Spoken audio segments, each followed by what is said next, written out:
Fala, amadinhos, tudo bem? Pessoal, naquele vídeo que eu fiz sobre o pastor César com S, onde ele diz que o Papa Francisco vai para o inferno, muitas pessoas comentaram citando aquele versículo de Jesus, né? Não julgueis para não ser julgados. E eu queria trazer um pouco um comentário acerca disso. Deixa eu só dar uma avisinha aqui rápido antes de começar o vídeo, pessoal, porque tem um rapaz aí que está comentando nos meus dois canais que o meu canal de humor foi hackeado. Eu entendo a intenção dele em querer me avisar, me advertir, mas o canal não foi hackeado, tá, pessoal? Na verdade, eu vendi o meu canal de humor, eu acabei com ele. Porque o canal já não tinha mais views, o canal estava praticamente morto. Não importa o vídeo inédito que eu fizesse, ou como eu fizesse, não chegava nem a 100 views, para um canal de quase 100 mil inscritos.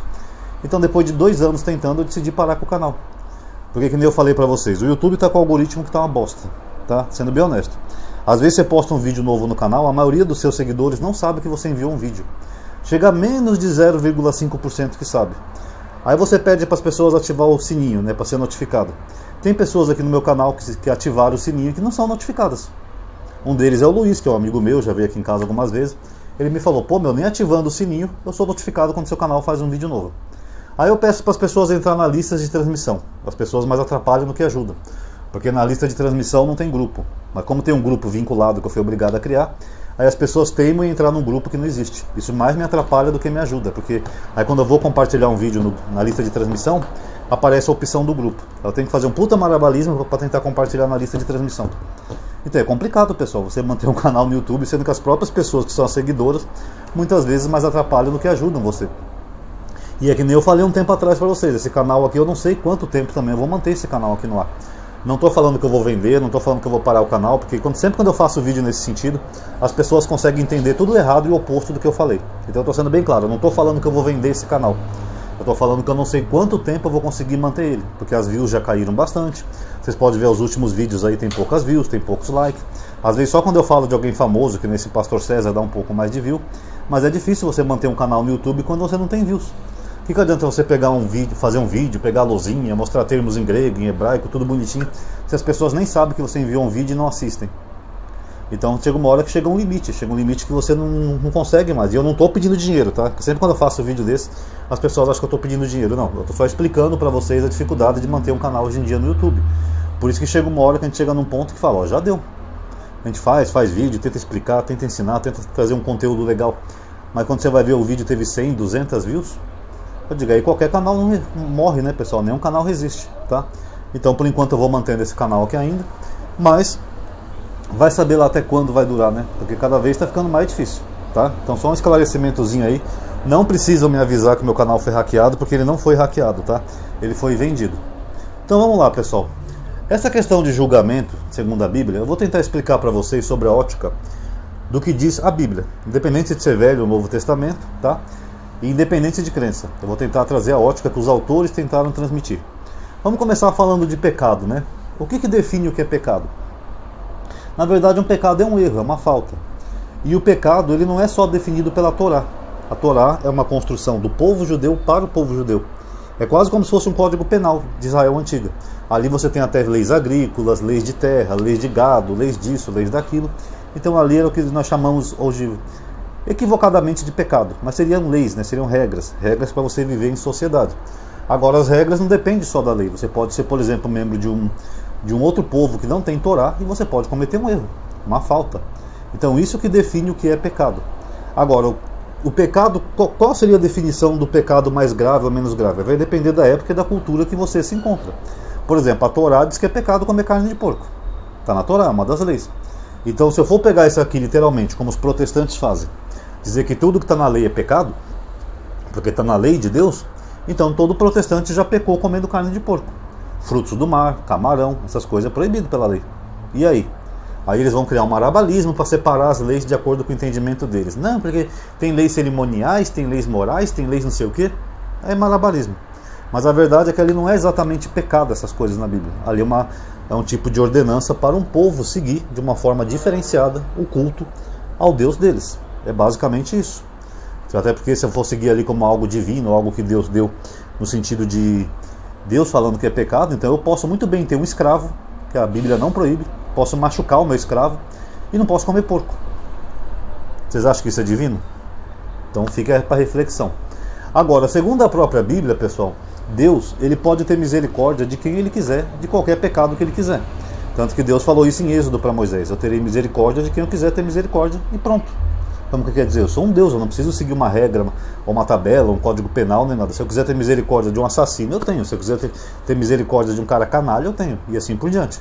Dando a entender que esse ser transcende a nossa compreensão humana. Ou seja, ele consegue compreender de uma forma transcendente os erros e as faltas dos seres humanos. Tá? Agora, o que esse Deus não tolera segundo a Bíblia? Para esse Deus, o pior não é o pecado. O pior para esse Deus é a hipocrisia. Tá? Hipocrisia é um termo que vem do grego, da palavra hipócrita, que significa usar máscara, porque os atores gregos, aqueles teatros de dramaturgia grega, eles usavam máscara para interpretar personagens. Ou seja, eram atores, eles fingiam ser o que não eram, interpretando personagens dramáticos. Daí vem a origem do Novo Testamento da palavra hipócrita, que são pessoas que fingem ser uma coisa, mas na verdade são outras. Ou seja, um hipócrita é aquele que condena nos outros aquilo que ele mesmo pratica. E a Bíblia é cheia de exemplos disso, dando a entender que a hipocrisia, pessoal, muitas vezes ela é pior do que o pecado ou a falta cometida pelo personagem da Bíblia. Vocês podem ver Jesus xingando os fariseus o tempo todo de hipócrita. Você tem várias citações na Bíblia que fala de hipocrisia, como Jesus fala assim, por exemplo: hipócrita, tira a primeira trave que está no teu olho, para depois ver o cisco que está no olho do teu irmão. Porque isso configura um hipócrita. A pessoa está vendo um pecadinho ali no irmão, mas não vê que ele tem um pecado muito maior e fica ali bancando um santo, usando uma máscara como se ele fosse um servo de Deus. Tanto que quando Jesus fala de salvação no Novo Testamento, ele fala que ia separar os bodes e as ovelhas, e algumas pessoas diriam para ele assim: mas Senhor, eu expulsei demônios em teu nome, eu fiz milagres, eu curei leprosos, não sei o que. Aí Jesus vai falar: apartai-vos de mim, vós que praticais a iniquidade. Quer dizer, mesmo as pessoas sendo fiéis e seguindo Jesus, ele não ia salvar essas pessoas. Tanto que tem outro versículo, ele fala assim: nem todo que me diz Senhor, Senhor entrará no reino dos céus, mas aquele que faz a vontade do meu Pai. E eu vou voltar nesse versículo daqui a pouco, que tem a ver com o que eu vou mostrar na Bíblia para vocês. O que Jesus está dizendo? Que é mais importante fazer a vontade de Deus, que é fazer o bem, ajudar o próximo, etc., bons valores, do que você ser um puxa-saco de Jesus. Ficar na igreja 24 horas por dia rezando para Jesus e não fazer a vontade dele. Vou até mostrar já aqui para vocês, antes de eu retomar o assunto, senão eu vou acabar me perdendo aqui. Ó. Mateus 21. Jesus contou uma parábola. Um homem tinha 2 filhos. Dirigindo-se ao primeiro, disse: filho, vai trabalhar hoje na vinha. Ele respondeu: não quero. Mas depois, pego de remorso, ele foi lá e foi trabalhar na vinha do pai dele. Aí esse homem se dirigiu ao segundo filho e disse a mesma coisa: vai trabalhar na vinha. Aí ele respondeu: eu irei, Senhor. Mas ele não foi. Qual dos 2 realizou a vontade do pai? Responderam-lhe: o primeiro. Então Jesus disse: em verdade vos digo que os publicanos e as prostitutas vos precederão no reino de Deus. Essa parábolazinha de Jesus eu já contei aqui para vocês, que é aquela analogia do puxa-saco, né, que eu faço aqui no canal. Que eu falei uma vez que o judeu ele não venera a Deus, o judeu serve a Deus, que é diferente. Você pode até ser um judeu ateu, se você for um judeu ético correto, para Deus não tem nenhum problema. Porque uma divindade que quer veneração, como os evangélicos pintam, é o exemplo dessa parábola, onde a divindade pede para você servir ele, fazer o bem, a pessoa não faz, fala que vai fazer, mas não faz. Tem valor? Não. É melhor o outro que fala que não vai fazer, que seria um ateu, um agnóstico, mas vai lá e faz o bem, ajuda o próximo, faz uma caridade, ajuda quem precisa. Entendeu? A analogia do puxa-saco. Imagina que você é um patrão. Você vai preferir o quê? Um funcionário que fica puxando o seu saco e não faz nada? Ou um funcionário que não puxa seu saco, é mal-humorado pra caramba, mas faz o trabalho e ajuda a sua empresa a crescer? Eu ia preferir o segundo. E Deus também.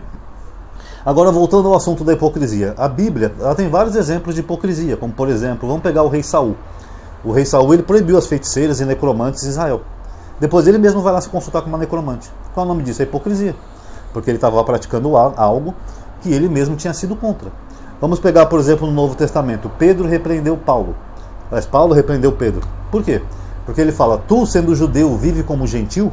Por que é obrigar o gentil a viver como judeu? O que ele estava dizendo? Que Pedro estava sendo hipócrita. Que se ele já vivia como gentios, então por que ele não deixava os gentios em paz? Queria que os gentios vivessem como judeus, sendo que ele mesmo não vivia, sendo judeu. Então, pessoal, às vezes o que é mais abominável, que nesse versículo aqui que eu li para vocês, as prostitutas vos precederão. Por quê? Porque a prostituta, pelo menos, ela é honesta, ela não fica pagando de santa, ela não usa uma máscara para fingir que é uma boa donzela da sociedade, uma beata. Ela é o que ela é e pronto, ela sabe que ela é pecadora. Mas ela tem mais chance de ser salva, segundo esse versículo que eu li, do que uma moça que fica bancando a santinha e no final não vale nada. Eu até teve uma pessoa que morava aqui no bairro, que era uma garota que ela ficava com o bairro inteiro. Sabe? Eu até me inspirei nela para criar um personagem na época do meu canal de humor, que era a Pipoquinha. Sabe aquelas pessoas que não valem nada, fica com todo mundo? E depois ela ia no Facebook postar versículo da Bíblia. Varão com varão não te deitarás porque é abominação. Digo, sério? Quer dizer que varão com varão não pode. Agora o varão do bairro inteiro pode. Isso é hipocrisia, pessoal.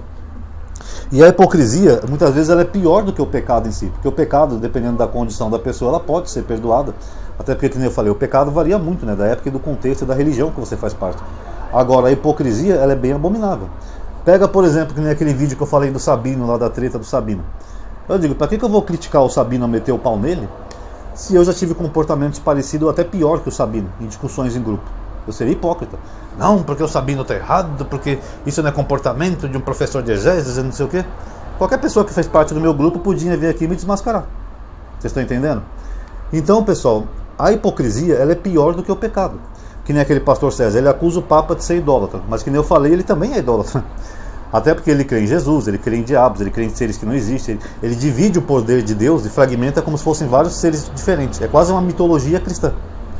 Então, a partir do momento que ele age com hipocrisia, será que ele também não vai ser julgado da mesma forma?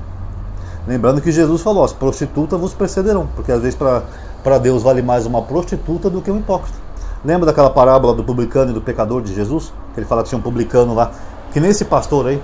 Não, porque eu sou honesto, eu sou justo, eu pago meu dízimo, eu não sou como esse pecador aqui do meu lado. E o publicano só batia no peito e falava, eu sou um pecador. Porque aquele que é pecador, às vezes ele tem mais respeito e dignidade do que aquele que finge que é um santo. É o mesmo que acontece nesse exemplo aí do Papa e desse pastor aí. A pessoa ficaria arrotando virtude, se acha a última bolacha do pacote, sendo que quando você vai ver, na verdade, essa pessoa tem menos virtude do que parece. E só para finalizar o vídeo, eu já falei aqui para vocês, é por isso que eu comecei a estudar teologia. Porque eu trabalhava numa loja, que tinha um rapaz que era da Igreja Universal, que ele falava todo dia que eu e meus colegas de trabalho, a gente ia para o inferno. Depois, quando comecei a estudar a Bíblia, eu falei, nossa, quem está mais próximo do inferno é ele do que eu. Porque as práticas que ele faz, sim, são abomináveis perante Deus. Não adianta você estar lá na Universal, rezando, orando, clamando Jesus, se na vida pessoal você faz coisas que são desumanas, maldosas, que são antiéticas. Então não adianta nada, tá? Então essa reflexão eu queria trazer baseado nisso. Meu canal está parecendo um canal gospel já, né? Daqui a pouco eu estou pregando evangelho. Evangelho com o professor Ronaldo.